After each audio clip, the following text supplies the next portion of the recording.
Indian സ്വാതന്ത്ര്യ സമരത്തിന്റെ ഭാഗമായിട്ട് മരിച്ചു വീണ കൊല്ലപ്പെട്ട ആയിരക്കണക്കിന് മുസ്ലിങ്ങളുടെ പേര് നമുക്കറിയാം. ഇവരിൽ ഒറ്റൊരുത്തനും പോലും ആ ഭാഗത്തേക്ക് പോയിട്ടില്ല കേട്ടോ. എന്തിന് സ്വാതന്ത്ര്യ സമരത്തിന്റെ ജാഥ വഴി കൂടെ പോകുമ്പോൾ കാണാൻ വേണ്ടിയിട്ട് വേലിക്കരികിൽ നിന്നിട്ട് നീർക്കോലി കടിച്ച മരിച്ച ഒരുത്തൻ പോലും സ്വന്തം കുലത്തിലില്ലാത്ത ആൾക്കാരാട്ടോ. എല്ലാ കാലത്തും ഇവരുടെ പ്രശ്നം ഇതാണെന്നേ, ഇവർക്ക് മേജറായിട്ടുള്ള കാര്യങ്ങളൊന്നും ഇവർക്കൊരു റോളും ഉണ്ടായിട്ടില്ല എന്ന്. ഇവരൊരിക്കലും പച്ച കെട്ടിയിട്ടില്ല എന്ന്. ഇവരെ ആകപ്പാടെ കത്തിയും ചുവന്നുകാടി മാത്രമേ കെട്ടിയിട്ടുള്ളൂ എന്ന്.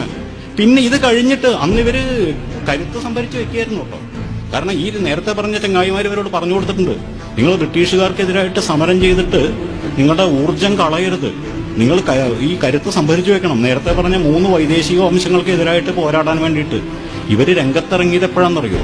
ഇവര് രംഗത്തിറങ്ങിയത് 947 ഇന്ത്യ വിഭജനം കഴിഞ്ഞപ്പോഴാണ്.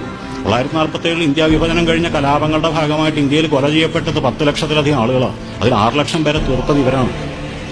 ആയിരക്കണക്കിന്, പതിനായിരക്കണക്കിന്, ലക്ഷക്കണക്കിന് സ്ത്രീകളാണ് അതിക്രൂരമായി ബലാത്കാരം ചെയ്യപ്പെട്ടത്. വിഭജനത്തിന്റെ മുറിപ്പാടുകളെക്കുറിച്ച് ചോരയിട്ട് വീഴുന്ന കഥകൾ എഴുതിയ ഒരു ഉറുദു എഴുത്തുകാരുണ്ട്, സാദത്ത് ഹസൻ മന്തോ എന്നാണ് അയാളുടെ പേര്. ഞാനിത് ഒരുപാട് വേദിയിൽ പ്രസംഗിച്ചിട്ടുള്ളതാണ്. സാദത്ത് ഹസൻ മന്തോവിന്റെ ഖോൽദോ എന്ന് പറയുന്നൊരു കഥയുണ്ട്. ആ കഥ ഒരു സിറാജുദ്ദീന്റെയും അയാളുടെ മകളായ ഷക്കീനയുടെയും കഥയാണ്. ഈ ഷക്കീനെ ആരൊക്കെയോ ചേർന്ന് പിടിച്ചുകൊണ്ടുപോയി. ഒരു ദിവസം സിറാജുദ്ദീൻ അവളെ അന്വേഷിച്ചിറങ്ങുകയാണ്. അപ്പോൾ അവിടുത്തെ അഭയാർത്ഥി ക്യാമ്പിൽ പങ്കെടുക്കുന്ന ഒരു 5-6 ചെറുപ്പക്കാർ ഇയാളുടെ കൂടെ കൂടി. ഇവരെല്ലാവരും അന്വേഷണത്തിനൊഴികിൽ ഒടുവിൽ ഒരു റെയിൽപാളത്തിൽ മൃതപ്രായമായി കിടക്കുന്ന, എത്ര പേരാണ് തന്നെ ബലാത്കാരം ചെയ്തത് എന്ന് പോലും അറിയാതെ കിടക്കുന്ന ഒരു അടിവസ്ത്രം മാത്രം ധരിച്ച ഈ കുട്ടിയെ കണ്ടെത്തുന്നു. ഈ കുട്ടിയെ എടുത്തുകൊണ്ട് ഇവർ തൊട്ടടുത്ത ആശുപത്രിയിലേക്ക് എത്തുന്നു. സാധാരണ ആശുപത്രിയിലെ സാധാരണ കൺസൾട്ടിംഗ് റൂമാണ്. അപ്പോൾ ചുറ്റും കൂടിയുന്ന ആളുകളോടായിട്ട് അല്പം കാറ്റും വെളിച്ചം കടന്നോട്ടെ എന്ന് വിചാരിച്ചിട്ട് ഡോക്ടർ ജനൽ ചൂണ്ടിക്കൊണ്ട് പറഞ്ഞു, ഖോൽദോ, തുറക്കൂന്ന്. ഈ മൃതപ്രായമായി കിടന്ന് ഈ പെൺകുട്ടി ചാടി എഴുന്നേറ്റ് അവരുടുത്തിരുന്ന ഒരേ ഒരു അടിവസ്ത്രം കൂടെ അഴിച്ച് താഴത്തിട്ടു.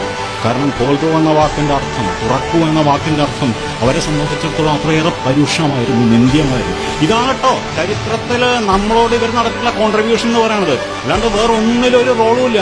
ആ ആൾക്കാരാണ് ഈ പറഞ്ഞുകൊണ്ടിരിക്കുന്നത്. കൃത്യമായിട്ട് ഗോൾവൽക്കറിന്റെ അടുത്ത പ്രസ്താവനയാണ് ഗംഭീരം. ഇവിടെ നിന്ന് ന്യൂനപക്ഷമാണ് എന്നുള്ളത് കൊണ്ട് തന്നെ അവർ ഹിന്ദുക്കളുടെ ദയയിൽ വേണം ജീവിക്കാൻ. അതുകൊണ്ട് ഇവിടെ നിന്ന് മുസ്ലിങ്ങളെ ഒഴിവാക്കുന്നതും ന്യായീകരിക്കപ്പെടാവുന്നതാണ്, പണ്ട് ജർമ്മനിക്കാർ ജൂതന്മാരോട് ചെയ്തതുപോലെ. കൃത്യമായിട്ടൊരു 100 വർഷം നീണ്ട ആസൂത്രണത്തിന്റെ, ഇന്ത്യയെ ഒരു ഹിന്ദു രാഷ്ട്രമാക്കി മാറ്റുക എന്നുള്ള ആസൂത്രണത്തിന്റെ അവസാന പടവുകളിലേക്ക് അവർ നടന്നെടുത്തുകൊണ്ടിരിക്കുകയാണ്. ഇതിനെ ലളിതമായിട്ട് കാണരുത് കേട്ടോ നമ്മൾ. അതിന്റെ പേരിൽ മതത്തിന്റെ ചിഹ്നങ്ങളും ഏന്തിക്കൊണ്ട്, മതത്തിന്റെ കൊടികളും ഏന്തിക്കൊണ്ട് തെരുവ് നടക്കുന്ന പ്രകടനങ്ങളോട് എനിക്ക് വിയോജിപ്പാണ്. കാരണം ഇത് ഞാൻ നേരത്തെ പറഞ്ഞതുപോലെ ഇത് മുസ്ലിമിനെതിരായ നിയമമല്ല, ഇത് ജനാധിപത്യത്തിനെതിരായ നിയമമാണ്. ജനാധിപത്യത്തിന്റെ സയാമീസ് ഇരട്ടയായ മതനിരപേക്ഷതയ്ക്കെതിരായ നിയമമാണ്. ഇത് ഭരണഘടനയ്ക്കെതിരായ നിയമമാണ്. അതുകൊണ്ട് തന്നെ ഈ ജനാധിപത്യവും മതനിരപേക്ഷതയോടെ നിലനിൽക്കണമെന്ന് ആഗ്രഹിക്കുന്ന മുഴുവൻ ആളുകളും, ഈ ഭരണഘടന ഇവിടെ ഉണ്ടാകണമെന്ന് ആഗ്രഹിക്കുന്ന മുഴുവൻ ആളുകളും കൂടെ തെരുവിലിറങ്ങുകയാണ് വേണ്ടത്. തെരുവിലിറങ്ങുമ്പോൾ ഒരു കൊടി പിടിക്കണമെങ്കിൽ ഏറ്റവും നല്ല കൊടി ഇന്ത്യൻ ദേശീയ പതാകയാണ്. കാരണം ഇതൊരു സ്വാതന്ത്ര്യ സമരത്തിന്റെ ഭാഗമാണ്. മാത്രമല്ല ഇത് ഈ ദേശീയ പതാകയെ സംരക്ഷിച്ചു നിർത്താനുള്ള സമരമാണ്. നേരത്തെ പറഞ്ഞ ചങ്ങായിമാരുണ്ടല്ലോ, ഇവരുടെ തലതൊട്ടപ്പന്മാര്, ഇവർ 947 തന്നെ പറഞ്ഞു വെച്ചുകൊണ്ട് ഈ 3 വർണ്ണത്തിലുള്ള കൊടിയുണ്ടല്ലോ, ഈ കൊടി ഇന്ത്യക്ക് അശുഭ സൂചകമാണ് എന്ന് പറഞ്ഞു വെച്ച ആളുകളാണ്. അതുകൊണ്ട് അടുത്തത് മാറ്റാൻ പോകുന്നത് ഈ കൊടിയായിരിക്കും. നോക്കൂ, ഒരു കാര്യമുള്ളത്, ഈ 100 വർഷത്തെ ആസൂത്രണം എന്ന് പറയുമ്പോഴും ഈ 100 വർഷത്തെ മാത്രം ആസൂത്രണം അല്ല കേട്ടോ. ഇതിനെയൊക്കെ നിയന്ത്രിക്കുന്ന ഘടകങ്ങള് നൂറ്റാണ്ടുകൾക്ക് മുമ്പ് ഇവിടെ ഇവര് പരീക്ഷിച്ച് വിജയം വരിച്ച കാര്യങ്ങളാണ്. മനുസ്മൃതിയുടെ അടിസ്ഥാനത്തിലുള്ള കാര്യങ്ങളാണ്. ഞാനിങ്ങനെ എല്ലാ വേദികളിലും മനുസ്മൃതിയെക്കുറിച്ച് പറയുമ്പോൾ ആൾക്കാർ ചോദിക്കാണ്ട് ഇയാൾക്കെന്താ ഭ്രാന്തുണ്ടോ? കാരണം ഈ മനുസ്മൃതിയൊക്കെ ഞങ്ങളെന്ന് ഉപേക്ഷിച്ചെന്ന് അല്ലാട്ടോ. ഇന്ത്യൻ ജീവിതത്തെ ഇതുപോലെ സ്വാധീനിച്ചൊരു പുസ്തകത്തിന്റെ പേരില്ല. നോക്കൂ, നമ്മൾ കുറ്റകൃത്യങ്ങളിൽ ഏർപ്പെടാതിരിക്കുന്നത് നമ്മൾ IPC വായിച്ച് പഠിച്ചിട്ടൊന്നുമല്ല, അതൊരു ശീലത്തിന്റെ ഭാഗമായതുകൊണ്ട്. അതുപോലെ തന്നെ നമ്മുടെ ശീലത്തിന്റെ ഭാഗമായ ഒരു പുസ്തകത്തിന്റെ പേരാണ് മനുസ്മൃതി. കഴിഞ്ഞ ദിവസം നിർമ്മല സീതാരാമൻ പറഞ്ഞില്ലേ, ഞാൻ ഉള്ളി കഴിക്കാറില്ല, എന്റെ വീട്ടിൽ ഉള്ളി കയറ്റാറില്ല എന്നുള്ളത്. എവിടത്തെ നിയമമെന്നറിയും? മനുസ്മൃതിയിലെ 5-ാമത്തെ അധ്യായത്തിൽ 5-ാമത്തെ ശ്ലോകമാണ് ഈ പറഞ്ഞു വയ്ക്കുന്നത്, ബ്രാഹ്മണന്മാർ ഉള്ളി കഴിക്കാൻ പാടില്ല എന്നുള്ളത്. ലശുനം ഗൃഞ്ജനം ജൈവ പലാണ്ടും കവകാനിച്ച അഭക്ഷാണി ദ്വിജാതീനാം അമേധ്യപ്രഭവാനിച്ച നിയമമാണ്. ഈ നിയമങ്ങൾ ഇവര് നൂറ്റാണ്ടുകളായിട്ട് ഇവിടെ പരീക്ഷിച്ച് വിജയം വരിച്ച നിയമങ്ങൾ, ആൾക്കൂട്ട കൊലപാതകങ്ങളുടെ നിയമങ്ങൾ, എന്തൊക്കെ തോന്നിയാസ കാണിച്ചു കൂട്ടിയിട്ടെന്നറിയാം. നോക്കൂ, ഋഗ്വേദത്തിൽ സതി ഉണ്ടായിരുന്നില്ല. ഋഗ്വേദം വിധവാ വിവാഹത്തെ പ്രോത്സാഹിപ്പിക്കുന്ന ഒന്നാണ്. ഋഗ്വേദത്തിന്റെ 10-ാമത്തെ മണ്ഡലത്തിലെ 18-ാമത്തെ സൂക്തത്തിലെ 8-ാമത്തെ മണ്ഡലത്തിൽ കൃത്യമായിട്ട് പറഞ്ഞു വെക്കുന്നത് ഇങ്ങനെയാണ്: ഒരു സ്ത്രീ മരിച്ച ഒരാളുടെ കൂടെ കിടന്ന് കരയാണ്. അപ്പൊ പറയുന്നത്, അല്ലയോ സ്ത്രീയെ, നീ എന്തിനാണ് ഈ മരിച്ച ആളുടെ കൂടെ കിടന്ന് കരയുന്നത്? നീ എഴുന്നേൽക്കുക, നിന്റെ കൈപിടിച്ച് ജീവിതത്തിലേക്ക് കൂട്ടിക്കൊണ്ടുപോകാൻ തയ്യാറായി വരുന്ന ഒരാളുടെ കൂടെ ജീവിച്ച് കാണിക്കുക. നീ നിന്റെ കുട്ടികൾക്ക് വേണ്ടി ജീവിക്കുക. ഇവന്മാർ ചെയ്ത പണി എന്താണെന്നറിയാം? അതിന് തൊട്ടടുത്ത സൂക്തത്തിൽ ഒരു ഘോഷയാത്രയെക്കുറിച്ച് പറയുന്നു. ഈ ഘോഷയാത്രയിൽ മുമ്പിൽ നടക്കുന്നത് ഈ മരിച്ചുപോയ ആളുടെ പത്നിയാണ്. മുമ്പിൽ എന്നതിന് സംസ്കൃതത്തിലെ പദം അഗ്രേ എന്നാണ്. ഇവരത് അഗ്ന എന്ന് സമർത്ഥമായിട്ട് തിരുത്തി. ബംഗാളിലെ ബ്രാഹ്മണന്മാർ, ഞാൻ പറഞ്ഞതല്ല, മാക്സ് മുള്ളർ എഴുതി വെച്ചതാണ്, എന്നെ കുറ്റം പറയരുത്. അങ്ങനെ അഗ്നയെന്ന് തിരുത്തിയിട്ട് ഒരു വാക്ക് തിരുത്തിക്കൊണ്ടാണ് ഇവര് നൂറുകണക്കിന് വർഷങ്ങൾ 10,000-കണക്കിന് സ്ത്രീകളെ തീയിലെറിഞ്ഞ് കൊന്നത്. ഇവർ നടത്തിക്കൊണ്ടിരുന്നത് നോക്കൂ. ഏറ്റവും അവസാനം സുപ്രീം കോടതി ഇന്നാളിൽ പറഞ്ഞല്ലോ, ബാബറി മസ്ജിദിൽ മറ്റേ രാമന്റെ വിഗ്രഹം കൊണ്ടുവന്ന് വെച്ചതാണെന്നുള്ളത്. 949 949 ഒരു ദിവസം അവിടെ രാമന്റെ വിഗ്രഹം പ്രത്യക്ഷപ്പെട്ടപ്പോൾ ഗുജറാത്തിലെ മുഖ്യമന്ത്രിയായിരുന്ന GB പന്ത് ജവഹർലാൽ നെഹ്റുവിനെ വിളിച്ച് പറഞ്ഞു, നോക്കൂ ഇങ്ങനെ സാധനം വന്നിട്ട് കേട്ടോ. ജവഹർലാൽ നെഹ്റു പറഞ്ഞ മറുപടി, എടുത്ത് തോട്ടിലിടാനാ, എടുത്ത് സരയൂ നദിയിൽ ഒഴുക്കാനാ പറഞ്ഞത്. തൊട്ടപ്പുറത്തൊരു തെരഞ്ഞെടുപ്പ് വരാനുണ്ടായിരുന്നുണ്ടായാലും 4 വോട്ട് കിട്ടാൻ വേണ്ടി അവിടെ വെച്ചതാ. അതിന്റെ പേരിൽ ഈ പൊല്ലാപ്പ് മുഴുവൻ ഉണ്ടായത്. ഇതിന്റെ അടിസ്ഥാന നീതി എവിടെ കിടക്കണമെന്നറിയോ? ഇത് കൗടില്യന്റെ അർത്ഥശാസ്ത്രത്തിൽ പറയുന്ന കാര്യമാണ്. കൗടില്യന്റെ അർത്ഥശാസ്ത്രത്തിൽ ബ്രാഹ്മണന്മാർക്ക് കാശുണ്ടാക്കാനുള്ള 101 വഴികൾ എന്ന് പറയുന്ന ഒരു ഹെഡിങ്ങിൽ കുറെ ഭാഗമുണ്ട്. അതിനകത്ത് പറയുന്ന ഒരു കാര്യം എന്താ വെച്ചിട്ടുണ്ടെങ്കിൽ, ഇന്നലെ വരെ ഇല്ലാതിരുന്ന ഒരു വിഗ്രഹം ഏതെങ്കിലും ഒരു സ്ഥലത്ത് കൊണ്ടുവന്ന് വെക്കാം. എന്നിട്ട് ആ വിഗ്രഹത്തെ ആരാധിക്കാത്തതുകൊണ്ടാണ് ആ നാട്ടിൽ എല്ലാ കുഴപ്പങ്ങളും പറഞ്ഞു നടക്കുക. അതിന്റെ പേരിൽ ആഘോഷങ്ങൾ സംഘടിപ്പിക്കുക, അതിന്റെ പേരിൽ കാശ് പിരിക്കുക. ഞാൻ പറഞ്ഞു വന്നത്, ഇവർ ഈ നടത്തിക്കൊണ്ടിരിക്കുന്ന ഓരോന്നിന്റെ പുറകിലുമുള്ളത് നൂറ്റാണ്ടുകൾക്ക് മുമ്പ് ഇവരെ പരീക്ഷിച്ച് വിജയം വരിച്ച കാര്യങ്ങളാണ് കേട്ടോ. അത് കൃത്യം മനുസ്മൃതി അടിസ്ഥാനപ്പെടുത്തിയിട്ടുള്ളതാണ്. ഇവരുടെ ചരിത്രം എല്ലാ കാലത്തും ആൾക്കൂട്ട കൊലപാതകങ്ങളുടെ ചരിത്രമായി. ഇവരുടെ ചരിത്രം എല്ലാ കാലത്തും മോബ് ലിഞ്ചിങ്ങിന്റെ ചരിത്രമായിരുന്നു. ഇന്ത്യക്ക് അതിശക്തമായ ഒരു ഭൗതികവാദ പാരമ്പര്യം ഉണ്ടായിരുന്നു. ആ ഭൗതികവാദ പാരമ്പര്യത്തിന്റെ അടിത്തറയായിരുന്നു ചാർവാകന്മാരെ ഇവർ ജീവനോട് ചുട്ടുകൊന്നതാണ്. ലോകായുധന്മാരെ ജീവനോടെ ചുട്ടുകൊന്നതിന്റെ കഥ കൃത്യമായിട്ട് മഹാഭാരതം പറയുന്നുണ്ട്. കാരണം എങ്ങനെ കൊല്ലാണ്ടിരിക്കുക? അജാതി ചോദ്യങ്ങളാണ് അവന്മാർ ചോദിച്ചത്. അന്ന് ഈ യാഗങ്ങൾ ഉണ്ടായിരുന്ന കാലം. നമ്മൾ വിചാരിക്കണ മാതിരി വെജിറ്റേറിയൻ യാഗങ്ങളല്ല കേട്ടോ. കേരളത്തിലെ നമ്പൂരിമാരെ അവരുടെ തൊഴിലിന്റെ അടിസ്ഥാനത്തിൽ 20ആയിട്ട് തിരിക്കുന്നുണ്ട്. അതിൽ ഏറ്റവും മുന്തിയ നമ്പൂരിമാരുടെ പേര് ആട് നമ്പൂരിമാരെന്ന്.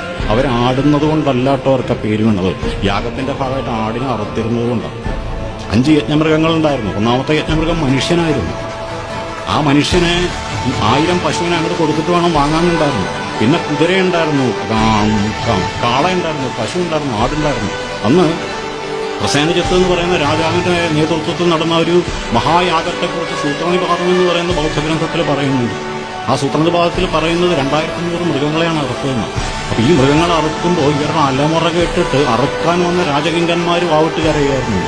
അപ്പൊ ഇങ്ങനെ അറുക്കൽ നടക്കുന്ന സമയത്ത് ചാർവാകന്മാരെ അവരോടെന്ന് ചോദിച്ചു, അല്ല മാഷന്മാരെ, നിങ്ങളാണല്ലോ എത്ര വിശ്വം ഭവത്തി ഏകനീടം ലോകാസമസ്ത സുഖിനോഭവന്തു മലപ്പുറം കെട്ടി അമ്പുമില്ലെന്നൊക്കെ പറയണത്. നിങ്ങൾക്ക് നാണല്ലേ ഈ ജന്തുക്കളെ അറുക്കാൻ? അപ്പൊ ഇവർ പറഞ്ഞ മറുപടി എന്താണെന്നറിയോ? യാഗത്തിന്റെ ഭാഗമായിട്ട് അറുത്തഞ്ഞ ഡയറക്റ്റായിട്ട് മോക്ഷം കിട്ടുന്നു. ഇല്ലെങ്കിൽ നമ്മൾ ഇവിടുന്ന് ബോംബെയിൽ നിന്ന് ദുബായിൽ പോയിട്ട് അങ്ങനെയാണല്ലോ ഫ്ലൈറ്റ് പിടിച്ചു പോകാൻ. ഇത് ഡയറക്റ്റ് ഫ്ലൈറ്റ്. അപ്പോൾ ഇവര് ഞങ്ങൾ തൃശ്ശൂർ കുന്നംകുളംകാരുടെ ഭാഷയിൽ ഇവർ തിരിച്ചു ചോദിച്ചു, അങ്ങനെയാണെങ്കിൽ എടാ ശവി, നിനക്ക് നിന്റെ അപ്പനെ അറുത്തുവിടറാണ്, കാരണം അപ്പന് മോക്ഷം കിട്ടും. അങ്ങനെ ചോദിക്കുന്ന ആളുകളെ ചുറ്റുമില്ലാണ്ട് അല്ലാണ്ട് എന്താ ചെയ്യും? അതുപോലെ ഇവരില്ലാതാക്കിയ ഒരു പാരമ്പര്യമായിരുന്നു ബൗദ്ധ പാരമ്പര്യം എന്ന് പറയുന്നത്. ഇന്ത്യയിലുണ്ടായ ആദ്യത്തെ ദേശീയ പ്രസ്ഥാനമായിരുന്നു ബുദ്ധമതം എന്ന് പറയുന്നത്. അതുപോലെ ജനങ്ങൾക്ക് സ്വീകാര്യതയുള്ള ഒരു പ്രസ്ഥാനം ഇന്ത്യയിലുണ്ടായിരുന്നില്ല. ബുദ്ധൻ ജനങ്ങളോട് സംസാരിച്ചത് അവന്റെ ഭാഷയിലായിരുന്നു, പാലിയിലായിരുന്നു. ഇവര് അവിടെയും ചെയ്ത് ഇതേ പണി തന്നെയാണ്. ഇവര് ബുദ്ധമതത്തിന്റെ ഇടയിൽ നുഴഞ്ഞു കയറി അതിനെ ഹീനയാനവും മഹായാനവുമായിട്ട് തിരിച്ച് ബുദ്ധഭിക്ഷുക്കളെ കൂട്ടക്കൊല ചെയ്ത് ബുദ്ധവിഹാരങ്ങൾ തച്ചുടച്ച് അവരുടെ പുസ്തകങ്ങൾ മുഴുവൻ കത്തിച്ചു കളഞ്ഞു. ഇന്ത്യക്ക് പുറത്തേക്ക് ബുദ്ധൻ വളർന്നിരുന്നു. ഇന്ത്യക്ക് പുറത്തേക്ക് ബുദ്ധമതം പോയ എല്ലാ സ്ഥലങ്ങളിൽ നിന്നും ഇവർക്ക് ബൗദ്ധരുടേതായ രചനകൾ കണ്ടെത്താൻ കഴിഞ്ഞു.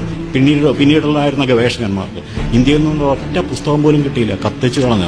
ഞാൻ പറഞ്ഞു വന്നത്, ഈ കൃത്യമായ നൂറ്റാണ്ടുകളായിട്ട് ഇവർ നടത്തിക്കൊണ്ടിരുന്ന മനുസ്മൃതിയുടെ നിയമങ്ങളിൽ അധിഷ്ഠിതമായ ആൾക്കൂട്ട നീതികളുണ്ടല്ലോ, ആ ആൾക്കൂട്ട നീതികളാണ് ഇവർ വീണ്ടും ഇവിടെ നടത്തിക്കൊണ്ടിരിക്കുന്നത്. ഇതിനകത്ത് ഒരു കാര്യം കൂടെ നമ്മൾ മനസ്സിലാക്കേണ്ടത്, ഈ ആർഷഭാരത പൈതൃകം എന്നൊക്കെ ഇവർ പറയുമെങ്കിലും ഇവർ കൃത്യമായിട്ട് പിന്തുടരുന്നത് ബ്രിട്ടീഷുകാരെയാട്ടോ. ഇവർ കൃത്യമായിട്ട് പിന്തുടർന്ന് ബ്രിട്ടീഷുകാരെയാണ്. കഴിഞ്ഞ ദിവസം ഞാൻ റോമള ഥാപ്പറിനെ ഇങ്ങനെ വീണ്ടും വായിക്കായിരുന്നു. അപ്പോഴാണ് മനസ്സിലായത് റോമള ഥാപ്പറിനോട് എന്തിനാണ് മറ്റേ കരിക്കുലം വിറ്റ ചോദിച്ചെന്നുള്ളത്. റോമള ഥാപ്പർ പച്ചക്ക് എഴുതി വെച്ചിട്ടുണ്ട്. ഇവർക്കാരാ വലിയ പൈതൃകം ഉണ്ടായിരുന്നു, ആർഷഭാരത പൈതൃകം ഉണ്ടായിരുന്നു, ഇവരെ പറഞ്ഞ് പഠിപ്പിച്ച് ബ്രിട്ടീഷുകാരാണ്. ബ്രിട്ടീഷുകാരെന്നല്ല, ബ്രിട്ടീഷുകാരെ കൂലിയെഴുത്തുകാരാണ്.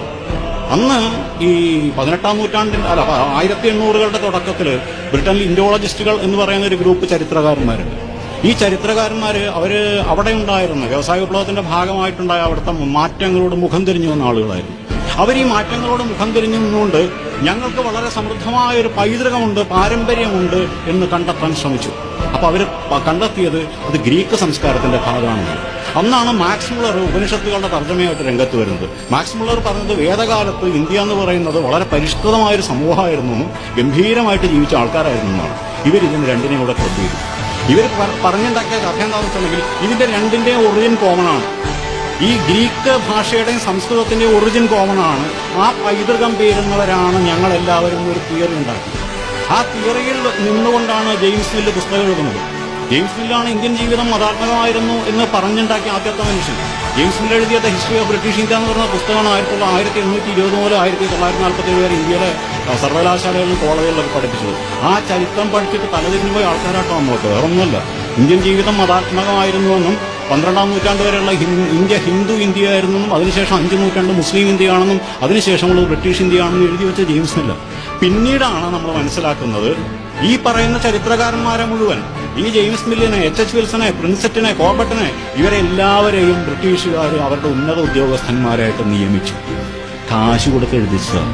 അതിനെക്കുറിച്ച് കഴ്സൺ പ്രഭു കൃത്യമായിട്ട് പറയുന്നൊരു വാചകമുണ്ട്. കഴ്സൺ പ്രഭു പറഞ്ഞെന്താ വെച്ചെങ്കിൽ, ഈ ഇല്ലാത്ത പാരമ്പര്യത്തിന്റെയും സംസ്കാരത്തിന്റെയൊക്കെ കൂടിയിട്ട് ഇവരെ തളർത്തിയിട്ടുള്ള ഗുണം വന്നത് ഇവർ ബ്രിട്ടീഷുകാരോട് യുദ്ധത്തിന് പോവില്ല. അതുകൊണ്ട് ഈ സംസ്കാരത്തെയും ഈ പാരമ്പര്യത്തെയും ഒക്കെ സാമ്രാജ്യത്വം നിർമ്മിതിയുടെ ഫർണിച്ചറുകൾ എന്നാണ് കഴ്സൺ പ്രഭു കൃത്യമായിട്ട് പറഞ്ഞു വെക്കുന്നത്. ഇവർ ഈ പറയുന്ന വംശശുദ്ധി, ഈ പറയുന്ന തിയറിയിൽ നിന്നാണ് കേട്ടോ ഹിറ്റ്ലറുടെ വംശശുദ്ധി എന്ന് പറയുന്ന സിദ്ധാന്തത്തിലേക്ക് വരുന്നത്. ഈ വംശശുദ്ധി എന്ന് പറയുന്ന സിദ്ധാന്തം ഇവരുടെ അല്ല. 1917 ബ്രിട്ടീഷ് എയർ കൗൺസിലിൽ നടന്ന ഒരു പ്രസംഗത്തില് നമ്മുടെ വിൻസ്റ്റൺ ചർച്ചില് അഭിമാനത്തോടു കൂടി പറയുന്നുണ്ട് ആദിവാസികളെ കൂട്ടക്കൊല ചെയ്തതിനെ കുറിച്ച്. ആദിവാസികളെ എന്തൊക്കെ ചെയ്തു കൂട്ടിയിട്ടില്ലെന്നറിയോ?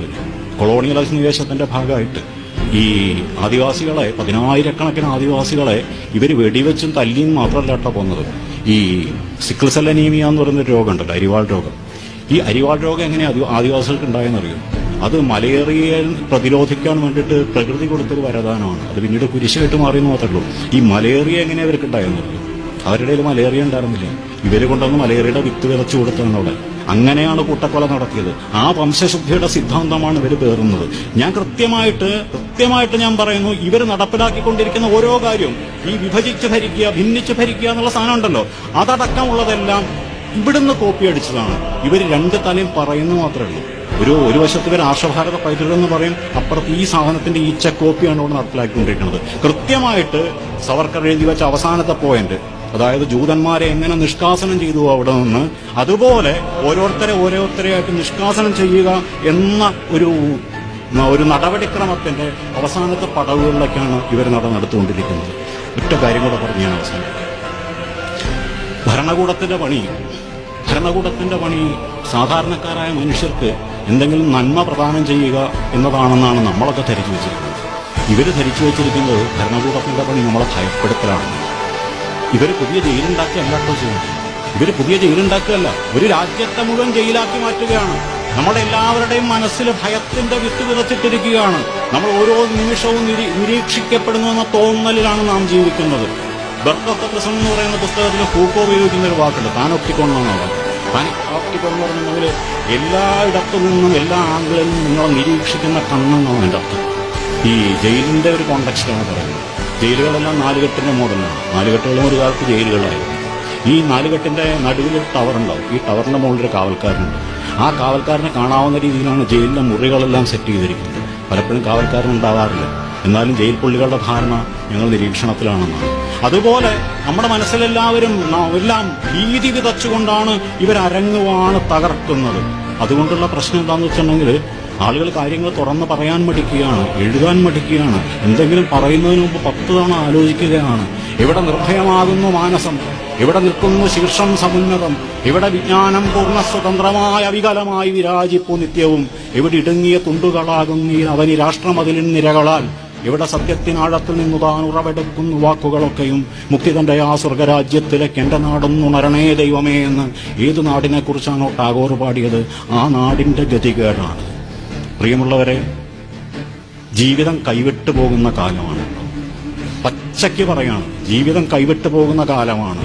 ഓരോ വാക്കും, ഓരോ നോക്കും, ഓരോ ചലനവും, ഓരോ എഴുത്തും പ്രതിരോധത്തിൻ്റെതായി മാറുന്ന കാലമാണ്. ഇന്നലെ വരെ സംവദിച്ചിട്ടില്ലാത്ത മനുഷ്യരോട് സംവദിക്കുക എന്നുള്ളതാണ്. അഭിപ്രായ വ്യത്യാസങ്ങളുള്ള മുഴുവൻ ആളുകളെയും ആ അഭിപ്രായ വ്യത്യാസങ്ങളെല്ലാം നിലനിർത്തിക്കൊണ്ട് തന്നെ ഒന്നിച്ചു ചേർത്ത് പോരാട്ടത്തിന്റെ ഒരു ഐക്യനിര കെട്ടിപ്പടുത്തുകൊണ്ടല്ലാതെ ഈ കെട്ടകാലത്തെ അതിജീവിക്കാൻ നമുക്ക് കഴിയുകയില്ല എന്ന് മാത്രം പറഞ്ഞുകൊണ്ട് ഞാൻ അവസാനിപ്പിക്കുന്നു. നിങ്ങളുടെ അഭിപ്രായം.